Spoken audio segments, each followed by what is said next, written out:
주님이 우리의 전부인 줄로 믿습니다. 자, 오늘 말씀 제목은 하나님께 사랑받는 성도, 하나님께 사랑받는 성도라는 제목으로 함께 은혜를 나누고자 합니다. 오늘 본문 말씀 52절 끝절 말씀에 보면 예수는 지혜와 키가 자라가며 하나님과 사람에게 더욱 사랑스러워 가시더라, 이렇게 말씀하고 있습니다. 그러니까 예수님은 사람들에게도 사랑스러웠지만 하나님에게도 사랑스러우셨다, 즉 사랑을 받으셨다라는 것을 말씀하고 있습니다. 여러분, 학생은 선생님으로부터 그렇게 사랑받는 자가 될 때에 행복합니다. 직장인이라고 한다면 윗사람으로부터 사랑받게 될 때에 그 미래가, 장래가 보장된다라고 할 수가 있겠습니다. 부부간에도 마찬가지 아닐까요? 사랑받는 아내, 또 존경받고 사랑받는 남편, 이런 관계가 될 때에 참된 행복을 누릴 수 있다라는 것입니다. 오늘 우리도 하나님을 믿는 오늘 우리들인데, 하나님은 우리를 사랑하셨는데 우리가 더욱더 하나님의 사랑을 받기를 원한다면 어떻게 해야 할까를 함께 오늘 본문을 통해서 살펴보려고 합니다. 먼저 첫 번째로는 우리가 하나님께 사랑받기를 원한다면 성장해야 합니다. 금방 읽었던 52절 말씀에 보니까 예수는 지혜와 키가 자라가며, 자라간다라는 것이 바로 성장을 뜻하고 있습니다. 이렇게 자라가게 될 때에 더욱 사랑스러워 가시더라. 자라가면, 즉 성장하면 사랑받게 된다라는 겁니다. 예수님은 키와 지혜가 자라감으로 말미암아 사랑받으셨다. 그런데 우리가 신앙적인 면도 마찬가지입니다. 성장해야, 자라가야 더욱더 사랑을 받게 되어 있습니다. 가장 예쁘고 귀여운 때는 아기입니다. 아기 때 보면 날개만 없지 천사 같다는 생각이 들 정도입니다. 얼마나 예쁜지 모릅니다. 그런데 예쁘긴 예쁜데 만약 자라지 않는다고 한다면, 이 모습이 너무 이뻐서, 너무 귀여워서 그냥 이 모습대로만 그냥 그대로 있으면 좋겠다라고 생각하는 부모님은 안 계실 겁니다. 왜냐하면 자라지 않으면 그때부터는 기쁨, 행복이 아니라 근심과 걱정이 쌓이게 됩니다. 왜 안 자랄까?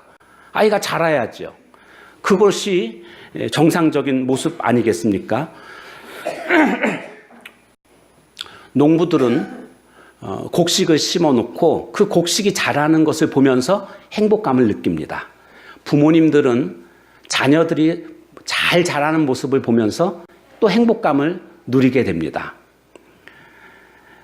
집에서 콩나물을 키운 적이 있었습니다. 이게 물 주잖아요. 그러면 물이 다 빠져나가는 것 같아도 콩나물이 그래도 그 물을 어떻게 빨아들이는지 조금씩 자라가면서 얼마 안 지나서는 그 콩에서부터 싹이 나더니 진짜로 콩나물이 되는 그런 신기한 모습을 보게 됩니다. 자라는 것을 볼 때에 우리는 기쁨과 행복을 누리게 됩니다. 항상 제자리가 있어서는 안 됩니다.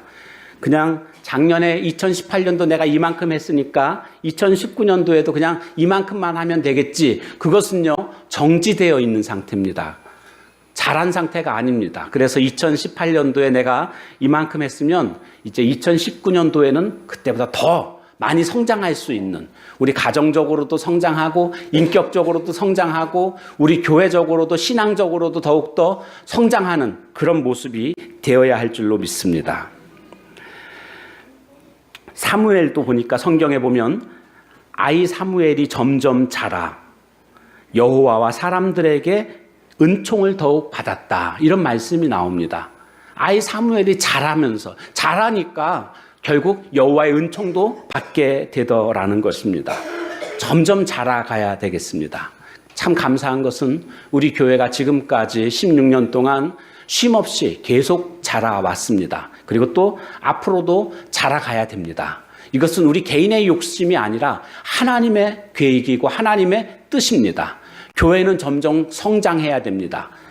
외적으로도 성장해야 되고 내적으로도 성숙되는 모습들이 있어야 합니다. 많이 모여야 되겠고, 그런가 하면 믿음이 더욱더 담대한 믿음의 용사들로 거듭나는 이런 모습들이 있을 때에 그것이 바로 성장하고 성숙하는 모습이라고 할 수가 있습니다.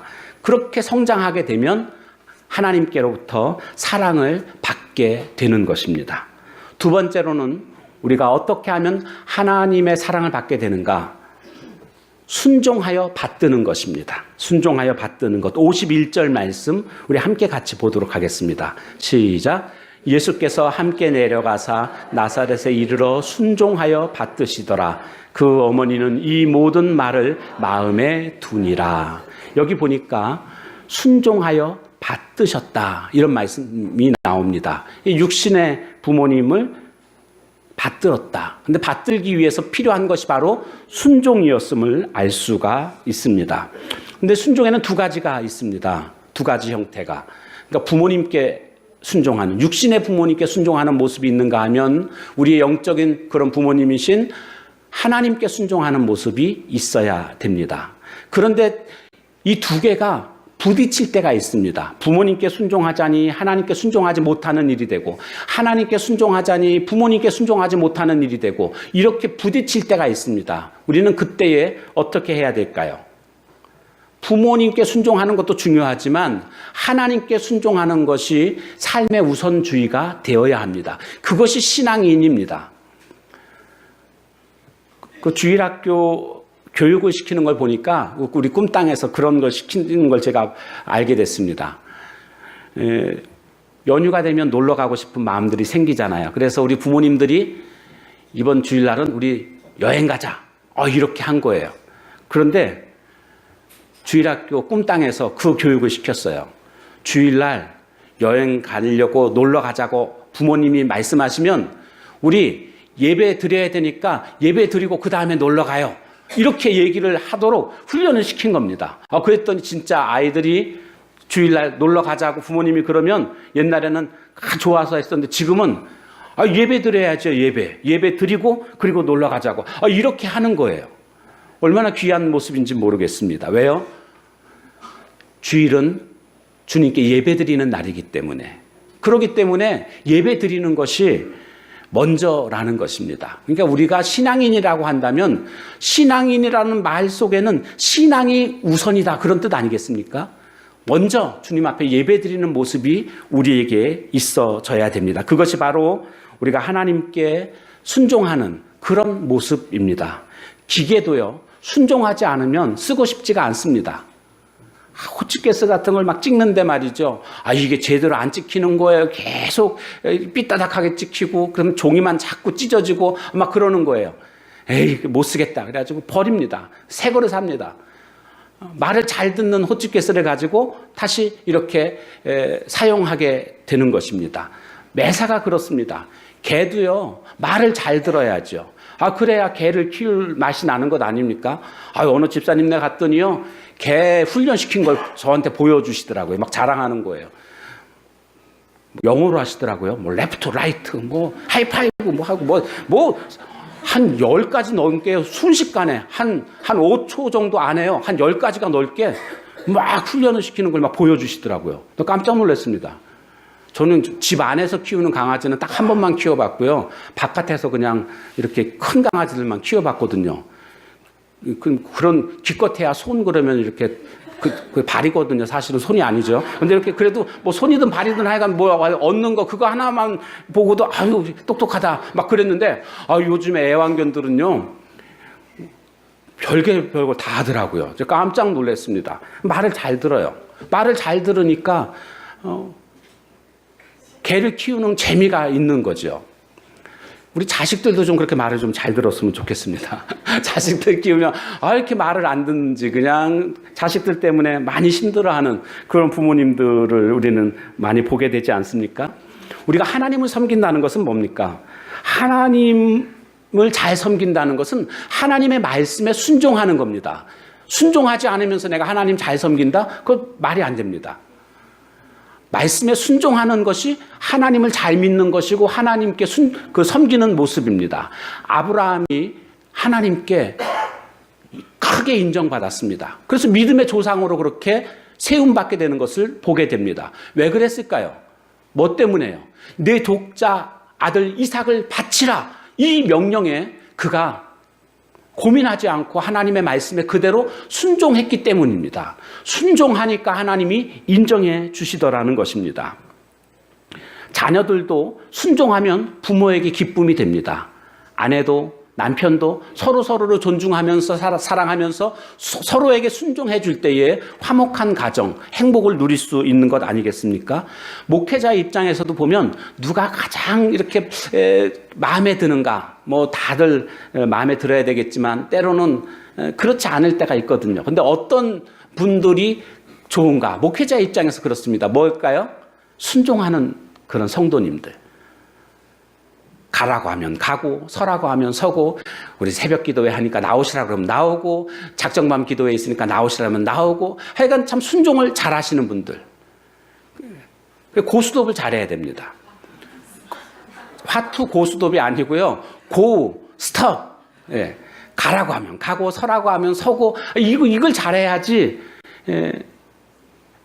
신앙생활을 잘하는 거라고 할 수가 있습니다. 주님이 나에게 가라고 하시면 아골골짝 빈들에도 가는 겁니다. 신학교 다닐 때요, 눈물 흘리면서 부르던 노래가 있습니다. 푸른 바다 나서니 몸 어디든지 가오리다. 이 찬양을 예배 때마다 신학교에서는 일주일에 한 2번 정도 예배를 드리거든요. 전체 신학계열, 그 다음에 제가 다녔던 신학과 또 따로 예배 이렇게 드리는데 그때마다 불렀던 찬양이 바로 이 푸른 바다 나선 이 몸 어디든지 가오리다. 뭐 주님 그렇습니다. 아골 골짜기도 가겠습니다. 뭐 그런 고백을 하면서 눈물을 철철 흘리면서 찬송을 불렀었습니다. 근데 나중에 한 4학년쯤 되잖아요. 신학과 4학년쯤 되면 주님 서울 경기권만 가겠습니다. 뭐 이렇게 참 마음으로 그렇게 고백하는 모습들을 보게 됩니다. 저 시골은 안 가겠다는 거죠. 왜요? 힘드니까. 비전이 별로 안 보이니까. 그러니까 서울 경기권에서 저는 목회하겠습니다. 뭐 이렇게 고백하는 모습들도 보게 됩니다.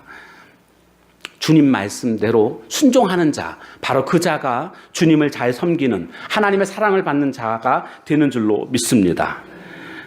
예수님도요, 하나님의 말씀에 순종하는 모습을 보게 됩니다. 하나님이 계획하신 대로 그 길로만 가셨습니다. 그래서 하나님께서는 예수님을 향해서 이렇게 말씀하시잖아요. 이는 내 사랑하는 아들이요, 내 기뻐하는 자다. 내가 사랑하는 자다. 왜 사랑하실까요? 그 길로 원하시는 대로 순종하니까요. 심지어는 어떻게 순종하셨는가 보니까 빌립보서 2장 6절에서 8절 말씀에 보면 그는 근본 하나님의 본체시나 예수님은 하나님과 같은 그런 본체이신데 하나님과 동등됨을 취할 것으로 여기지 아니하시고 오히려 자기를 비워 종의 형체를 가져 사람들과 같이 되었고 사람의 모양으로 나타나셨음에 자기를 낮추시고 죽기까지 복종하셨으니 여기 죽기까지는 어디까지입니까? 곧 십자가의 죽으심이라. 십자가에 돌아가시는 거기까지 순종하신 것이 바로 예수님의 모습입니다. 오늘 우리들도 순종하는 자, 바로 그 자가 하나님의 사랑을 받는 자가 되는 줄로 믿습니다. 마지막 3번째로 하나님이 사랑하시는 성도는 어떤 자인가? 49절 말씀 보겠습니다. 49절 시작. 예수께서 이르시되 어찌하여 나를 찾으셨나이까? 내가 내 아버지 집에 있어야 될 줄을 알지 못하셨나이까? 하시니. 이 말씀의 배경은요, 예루살렘의 절기, 유월절을 지키기 위해서 예수님과 예수님의 육신의 부모님이신 요셉과 마리아가 함께 같이 예루살렘 성전에 오게 됩니다. 이날은요, 전 세계에서 이 유월절을 지키기 위해서 다 몰려듭니다. 그러니까 길이 꽉 찹니다. 뭐 삐집고 나갈 틈이 없습니다. 그냥 군중들이 가는 대로 가는 겁니다. 뭐 추월도 못합니다. 그 정도로 사람이 많습니다. 지금 6월절 절기를 지키고 이제는 가려고 가는데 옆에서 따라오는 줄 알았습니다. 예수님이. 그런데 예수님은 성전에 계셨거든요. 이 부모님들은 사람들이 원체 많으니까 뭐 당연히 예수님이 옆에 있을 거라고 생각을 하고 다시 돌아가고 있었던 건데 하루가 지나서야 그것을 깨달았습니다. 이게 우리는 잘 이해가 안 되죠. 아들이 없어진 지 하루가 돼서야 그때서야 깨달은 건데 그 상황이 되면 충분히 이해가 됩니다. 그냥 어련히 옆에 따라오겠거니 지금 꽉 많은 사람들 틈에서 그냥 가는 대로 가는 겁니다. 자기가 가고 싶은 대로 가지도 못합니다. 그 정도로 지금 예루살렘 시내는 사람으로 인산인해를 이루는 그런 상황이거든요. 그랬는데 보니까 예수님이 없는 겁니다. 그래서 처음 출발했던 성전으로 다시 가게 됐죠. 사흘 만에 예수님을 만나게 됩니다. 그래서 이제는 왜 안 쫓아왔냐고, 왜 근심하게 만들었냐고, 이렇게 얼마나 찾았는지 아냐고 예수님께 묻자 예수님이 이렇게 대답하신 겁니다. 아까 읽은 말씀. 내가 내 아버지 집에 있어야 될 줄을 왜 알지 못하십니까? 지금 성전을 일컬어서 뭐라고 말하고 있는가 하면 내 아버지 집이다. 하나님의 집이다라는 것입니다. 지금 예수님은 성전에서 선생들과 함께 같이 토론을 하고 있었습니다. 예수님은 여기가 하나님의 집이고 나는 여기 있어야 된다. 이렇게 지금 말씀하고 있는 겁니다. 그런가 하면 교회는 예수님의 몸이라고 성경에서 말씀하고 있습니다. 예수님은 교회의 머리가 되시고요. 그러니까 성전, 교회, 하나님의 집이 되는 동시에 예수님의 몸이기도 합니다.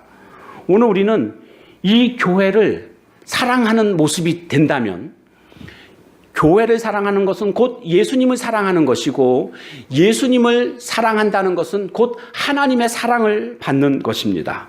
왜 하나님의 사랑을 받는 것이냐 하면 요한복음 14장 21절에 보면 나를 사랑하는 자는, 즉 예수님이 하신 말씀입니다.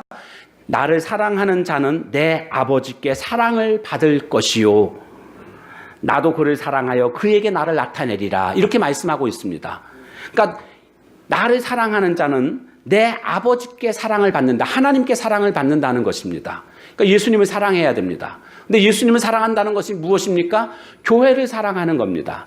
교회를 사랑하면 예수님을 사랑하게 되는 것이고 예수님을 사랑하게 되면 하나님께 사랑을 받게 된다라는 것을 알 수가 있습니다. 그래서 우리는 교회를 사랑하는 모습이 되어야 합니다. 우리가 이 땅에 살면서 할 수 있는 가장 귀한 일이 뭘까? 이런 생각을 해보게 됩니다.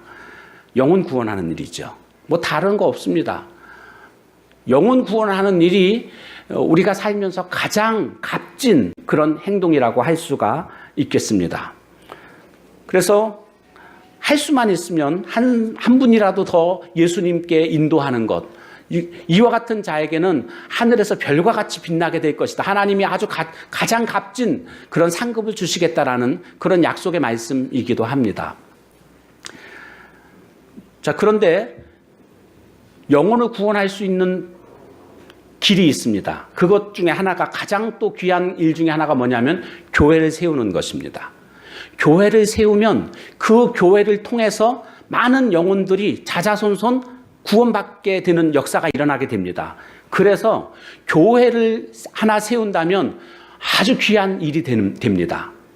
저희 아버님 숙부님에 관한 이야기입니다. 저희 아버님의 숙부님은 나병을 갖고 계셨습니다. 근데 그 나병이 뭐 없는 나병이 아닙니다. 그리고 우리가 생각하고 있는 그런 소록도에 계신 분들처럼 코가 떨어져 나가고 진물이 흐르고 그런 나병이 아니고, 없는 나병이 아니고 그냥 생활하는데 어려움이 없고 그런 분이셨습니다. 그런데 딱 보면은 얼굴이 얼거져 있어가지고 나병이라는 것을 사람들이 다 알 수 있는 그런 상태였습니다. 그래서 이분이 교회를 가셔서 예배를 드리는데 나가라고 옛날 이야기입니다. 나가라고. 그러니까 예배당에서 쫓겨난 겁니다. 그래서 예배당 바깥에서 앉아가지고 문틈으로 나오는 찬송을 따라 부르고 말씀을 듣고 그렇게 예배를 드렸다는 겁니다. 근데 그렇게 예배를 드리는 자신의 모습을 생각하니까 너무나 처량하신 겁니다. 이 교회도 가보고 저 교회도 가보고 모든 교회를 다 가봤지만 자신을 받아주는 교회가 한 군데도 없더라는 겁니다. 그렇지요. 누가 좋아하겠습니까? 나병 환자가 옆에 앉아서 예배를 드리면 예배가 제대로 드려질 수 있겠습니까? 그러니까 너무나 속이 상하고 자기 자신의 이런 아픈 몸도 속이 상하는데 마음껏 예배조차 드리지 못하는 이런 아픈 마음을 갖고 있다가 그분이 이제 어떤 생각을 하셨냐면, 그래, 나를 받아주는 교회가 없다면 내가 교회를 세워서 내가 예배를 드리면 되지 않겠는가, 이런 생각을 하시게 됐습니다. 그래서 직접 교회를 세우셨습니다. 본인이 목회를 하시는 건 아니고요. 교회를 세워놓고 목회를 하실 분들을 거기다가 모셔서 목회하실 수 있도록. 그럼 자기는 최소한 쫓아내지는 않을 테니까요. 그렇게 해서 교회를 하나 세우셨습니다. 교회를 또 하나 세우고 나니까 이게 참으로 보람되다는 것을 알았습니다. 그분이 재직 공장을 하시는 분이십니다. 신문 만드는 그 종이 공장을 하시는 분인데 굉장히 큰 공장입니다. 실제로 신문사에 납품을 하는 그런 곳이니까요. 그래서 이분이 교회를 하나 세우시고 나니까 교회를 또 세워야지.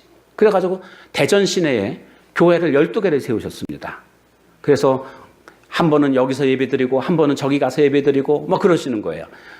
얼마 전에 대전을 저희 아버님하고 같이 갔었습니다. 연말에요. 대전에 갔는데 지나가시다가 저희 아버님이 그러시더라고요. 저 교회 숙부님이 세운 교회라고. 그런 교회가 12개가 있으니까요. 대전 시내에만. 저는 그분이 어떤 분인지 얼굴도 모릅니다. 그냥 얘기만 들은 분입니다. 그런데 정말 귀한 일을 하셨구나. 돈 많은 사람은 많이 있습니다. 그런데 그 돈 가지고 가는 거 아니지 않습니까? 그런데 그것을 어떻게 사용하는가에 따라서 그 인생이 결정될 텐데, 다른 데 쓴 것이 아니라 교회 세우는데 그 돈을 다 쓰셨다고 한다면 그분은 정말 하나님 나라에서 얼마나 큰 상급을 받아 누리겠는가. 그것은 단순히 그냥 건물을 세웠다라는 게 아니라 그곳을 통해서 영원히 구원받게 되는 귀한 일들을 하셨기에 참으로 귀한 일이구나, 이런 생각을 해보게 됩니다. 제가 나온 성결대학교 가보면 거기 홍대실 권사님이라는 분의 그런 기념비가 하나 있습니다. 홍대실 권사님.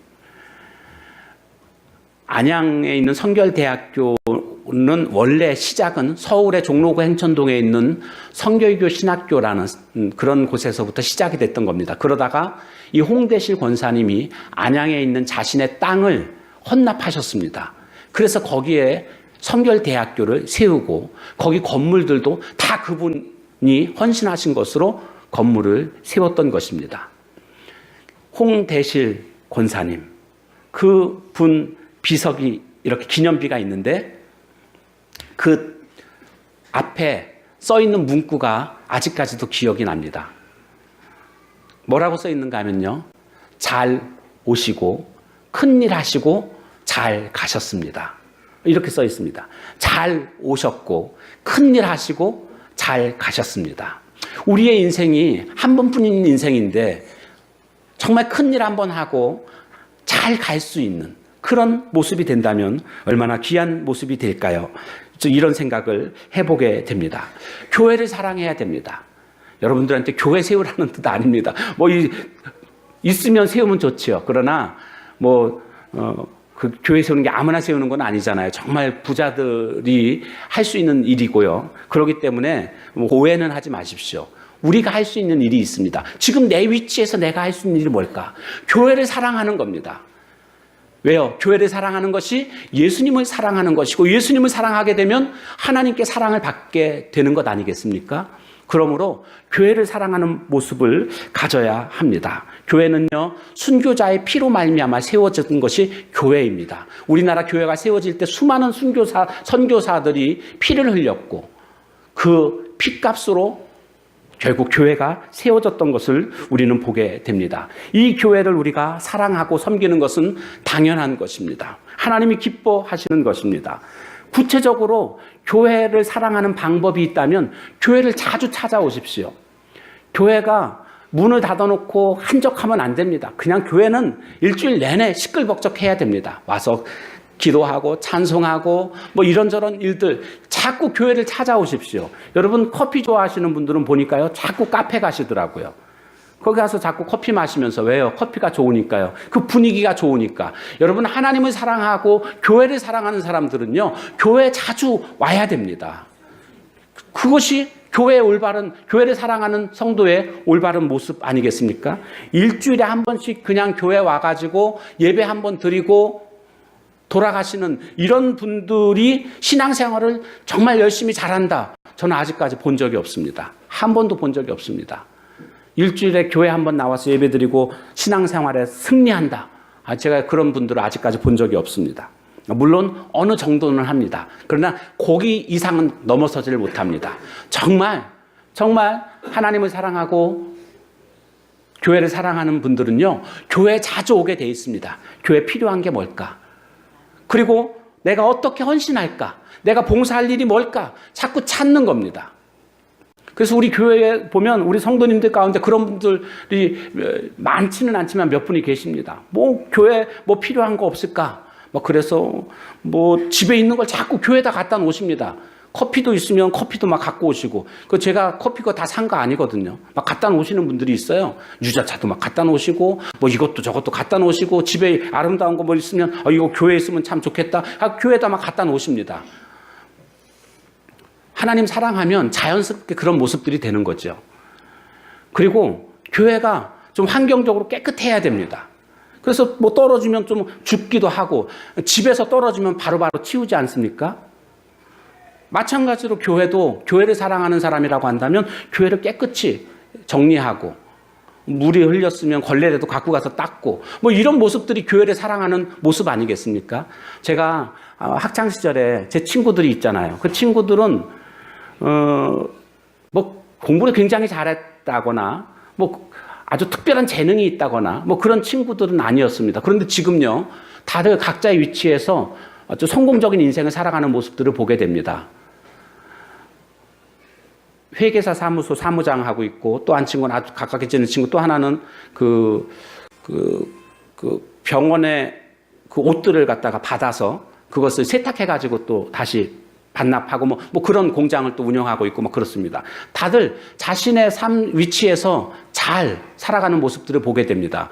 근데 왜 그런 일들이 벌어졌는가 잘 생각해 보니까 교회를 사랑하는 모습이 아주 특심했습니다. 학교 끝나면 교회로 옵니다. 무조건. 학교 끝나면 교회 와가지고 기도 먼저 하고 그 다음에 같이 친구들끼리 같이 노는 겁니다. 그리고 그렇게 교회를 사랑하다 보니까요. 비가 오게 되면은 옛날에는 아스팔트가 아니고 다 맨 땅이었거든요. 물이 흘러가다 보니까 이게 막 폐입니다.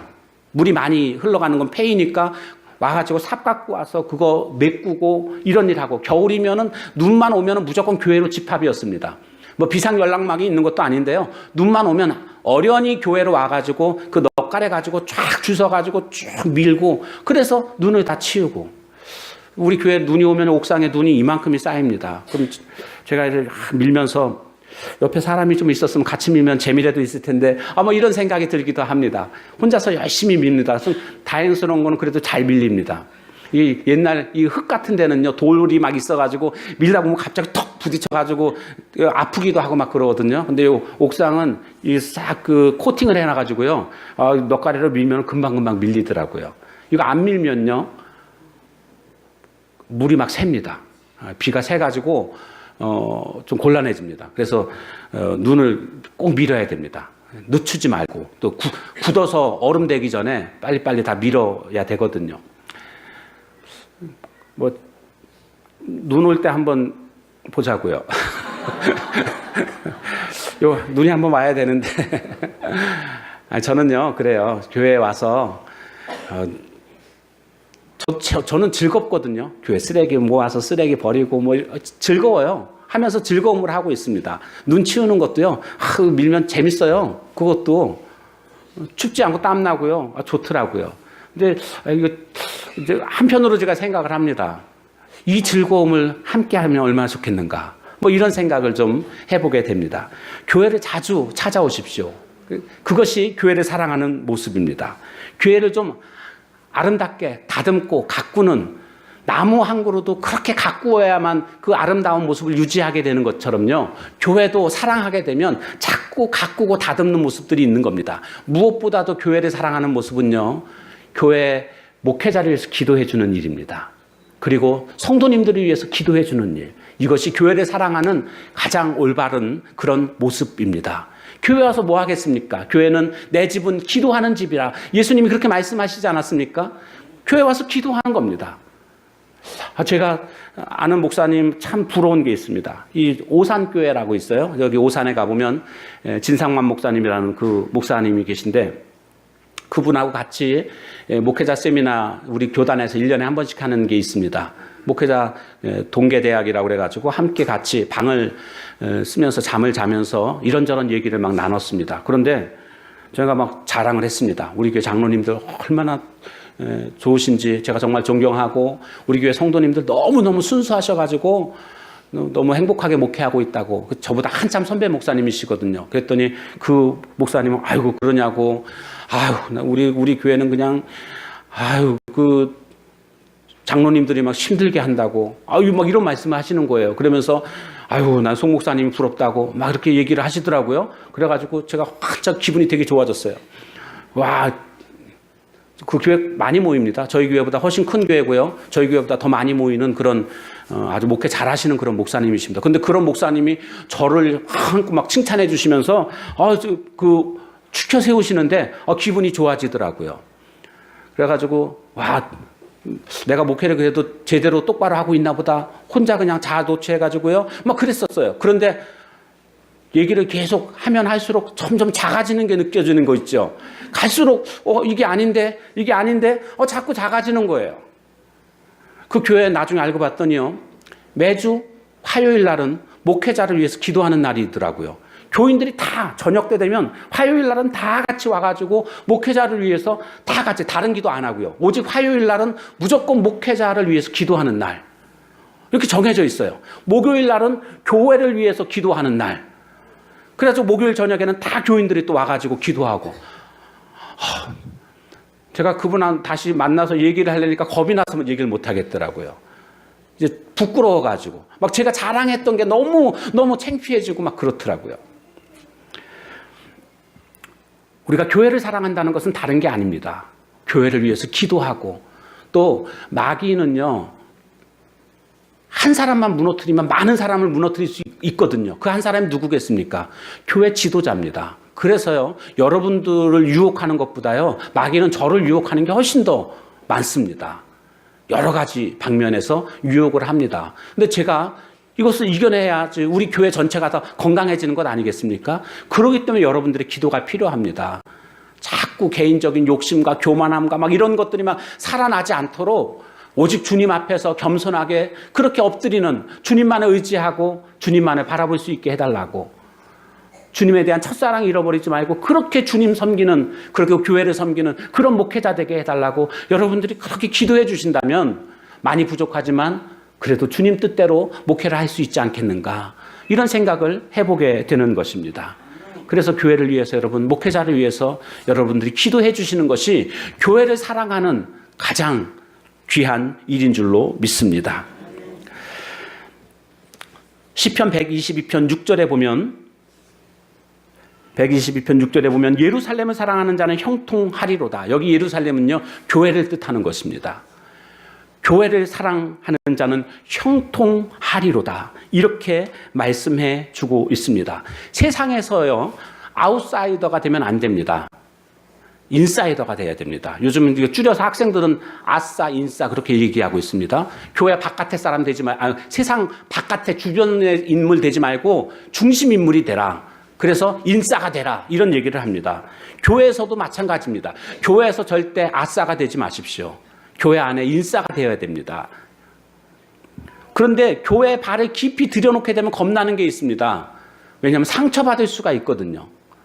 이런 사람들 저런 사람들 만나며 이야기하던 과정 속에서 상처받았다라는 분들을 우리는 주변에서 얼마든지 볼 수가 있습니다. 그래서 그것이 겁이 나가지고 교회에 발을 깊숙이 들여놓지 못하고 인싸가 되지 못하고 아싸로 살아가는 이런 모습들을 많이 보게 됩니다. 그런데요, 교회에 발을 깊이 들여놓게 되면 받게 되는 상처도 있을 수가 있지만 발을 깊이 들여놓음으로 말미암아 얻게 되는 유익과 축복은 그에 비할 바가 아닙니다.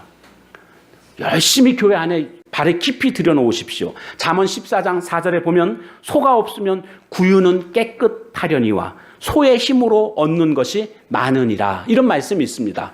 소 안 키우면 깨끗하죠. 깨끗해서 좋긴 하죠. 그런데 소로 인해서 얻게 되는 수많은 이익들이 하나도 없게 된다는 겁니다. 그래서 좀 더러워지더라도 키우다 보면 더러워질 수가 있죠.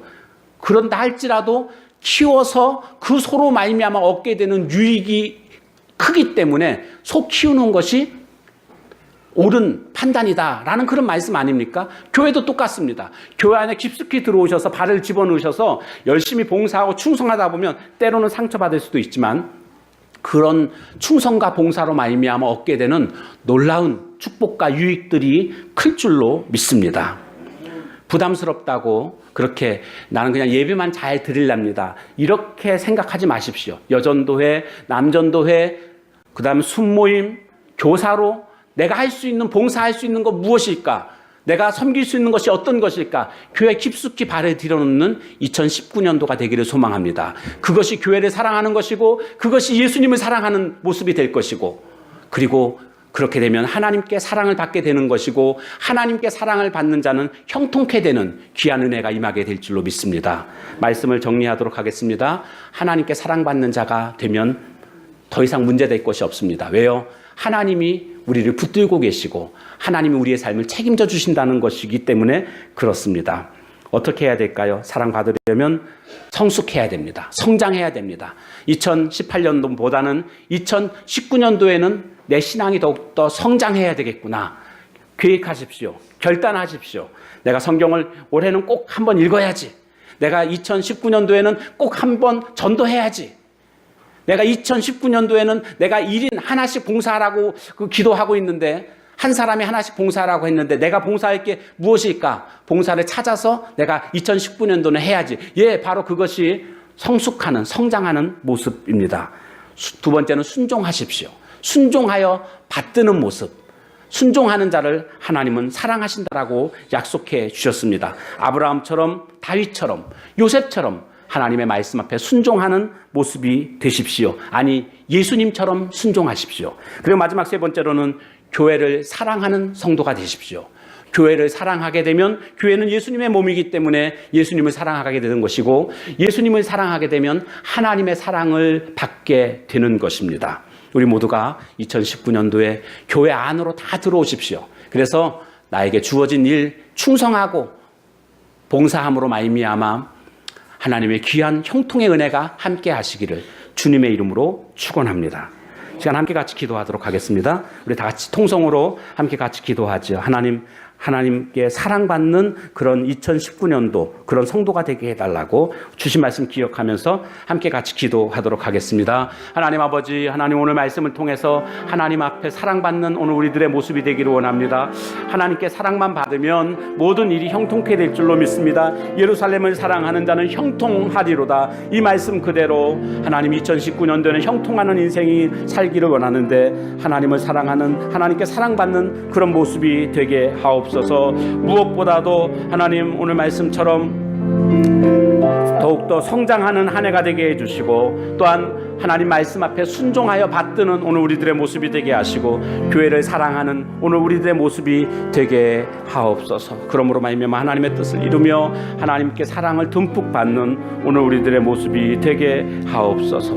예수님의 이름으로 기도합니다. 아멘. 하나님 감사합니다. 오늘 하나님의 사랑을 받는 오늘 우리들의 모습이 된다면 2019년도 승리하는 그리고 형통케 되는 은혜를 누리게 될 줄로 믿습니다. 하나님 무엇보다도 더욱더 성장하는 한 해 되게 해주시고 주님 말씀에 순종하여 받드는 모습이 있게 해주시고 교회를 지극히 사랑하는 우리 모두가 되게 하옵소서. 예수님의 이름으로 기도합니다. 아멘.